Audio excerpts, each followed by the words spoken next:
एक बार चीन के एक हिस्से में एक बहुत ही बड़ा मठ था, जहां लगभग 500 भिक्षु रहते थे। वो सभी अपने गुरु के मार्गदर्शन में खुद को जानने का अभ्यास कर रहे थे। एक दिन एक लड़का उस मठ में शिष्य बनने के लिए आया।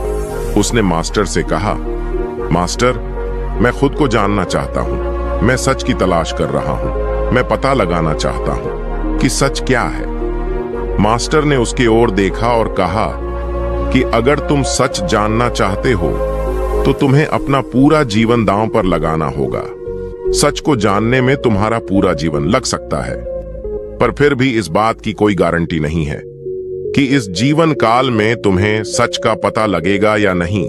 क्या तुम इसके लिए तैयार हो? शिष्य ने कहा, मास्टर, मैं यहां पीछे मुड़ने के लिए नहीं आया हूं। मैं इसके लिए तैयार हूं। गुरु ने कहा, अगर ऐसा है तो एक काम करो। इस मठ में 500 भिक्षु हैं। तुम उनके लिए चावल कूटने का काम करो। बस सुबह से शाम तक चावल को कूटते रहो। जब तुम थक जाओ तो सोने चले जाओ। फिर अगली सुबह उठकर चावल कूटना शुरू कर दो। इसके अलावा कुछ और मत करना। किसी और चीज के बारे में मत सोचना।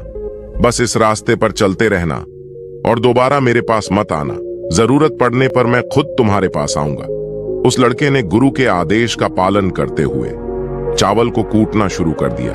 उस मठ में 500 शिष्य थे। उन सभी को समय समय पर भोजन की आवश्यकता पड़ती थी, इसलिए वह सुबह बहुत जल्दी उठ जाता था और देर रात तक चावल कूटता रहता था। जब वह थक जाता तो उसी कमरे में सो जाता जहां वो चावल कूटता था, और वो किसी से बात भी नहीं करता था और ना ही कोई इसके पास बात करने आता था। कुछ महीनों तक चावल कूटते हुए उसके मन में पुराने विचार आते रहे, लेकिन जब उन विचारों को कोई नया विषय नहीं मिला तो वो अपने आप ही मिट गए। धीरे धीरे उसके मन में विचार कम होने लगे। कुछ सालों के बाद तो वो अपना नाम तक भी भूल गया। वो हमेशा चुप रहता और विचारहीन अवस्था में बस चावल कूटता रहता। उसने ना तो कभी ध्यान किया था और ना ही कभी कोई शास्त्र पढ़ा था। मठ के बाकी शिष्य उसे मूर्ख समझते थे। ऐसा करते हुए 12 साल बीत गए। 12 साल बाद एक दिन मास्टर ने घोषणा की कि अब मेरा आखिरी समय आ रहा है और मुझे अपना उत्तराधिकारी चुनना है, जो मेरे बाद इस मठ का मुख्य होगा। इसलिए मेरा कोई भी शिष्य जिसे लगता है कि उसे आत्म साक्षात्कार हो गया है और उसने खुद को जान लिया है, तो रात को मेरे दरवाजे के पास आकर इस दीवार पर कुछ पंक्तियां लिखें जिसमें उसकी जिंदगी का सारा अनुभव समाया हो। कई शिष्य ने ऐसा करने के बारे में सोचा। मठ के प्रमुख शिष्यों में से एक ने वहां जाकर कुछ पंक्तियां लिखी। उसे बौद्ध धर्म ग्रंथों का बहुत ज्ञान था। सभी शिष्यों को लगता था कि वो इस मठ का उत्तराधिकारी बन सकता है। उसने लिखा था कि मन एक दर्पण की तरह है जिस पर विचारों और इच्छाओं की धूल जमा हो जाती है। इस धूल को हटाने के लिए ही ध्यान है, जिसकी धूल हट जाती है और मन का दर्पण साफ हो जाता है, वो मोक्ष को प्राप्त कर लेता है। अगली सुबह जब मास्टर उठे और उन्होंने इन पंक्तियों को देखा तो उन्हें बहुत गुस्सा आया और उन्होंने कहा कि किस बेवकूफ ने ये सब कचड़ा मेरी दीवार पर लिखा है। वे शिष्य जिसने ये लिखा था वो चुप रहा। हालांकि उसने जो पंक्तियां लिखी थीं वे ज्ञान से भरी थीं, लेकिन ये सब किताबी ज्ञान था। वो शिष्य बहुत चालाक था। उसने पंक्तियां लिखी, लेकिन नीचे उसने अपना हस्ताक्षर नहीं किए, क्योंकि वो स्वयं इसके बारे में निश्चित नहीं था कि ये सही है या नहीं, क्योंकि उसने आत्म साक्षात्कार नहीं हुआ था। गुरु ने इन पंक्तियों को पूरी तरह से खारिज कर दिया। ये देखकर सभी हैरान रह गए। ये घटना पूरे मठ में चर्चा का विषय बन गई। इस विषय पर बात करते हुए 2 शिष्य उस शिष्य के पास से गुजरे जो 12 साल पहले यहां आया था और दिन रात बस चावल कूटता रहता था। दोनों की चर्चा सुनकर वो धीरे से हंस पड़ा। दोनों शिष्य ने उनसे पूछा कि तुम क्यों हंस रहे हो? उन दोनों की नजर में वो चावल कूटने वाला बहुत ही तुच्छ भिक्षु था। किसी ने भी उसे ना तो कभी ध्यान करते देखा था और ना ही कभी कोई शास्त्र पढ़ते हुए। हर कोई इसे मूर्ख समझता था कि बस चावल कूटना ही जानता है। उस मठ में बहुत ही बड़े बड़े विद्वान थे, लेकिन उस चावल कूटने वाले को किसी से कोई मतलब नहीं था। इसलिए वो दोनों शिष्य उसे मुस्कुराता हुआ देखकर चकित रह गए। उन्होंने फिर उससे पूछा कि तुम क्यों हंसे? उसने जवाब दिया, मैं इसलिए हंसा क्योंकि मास्टर सही बोल रहे हैं। ये सभी पंक्तियां कचड़ा है। इन पंक्तियों का कोई मूल्य नहीं है।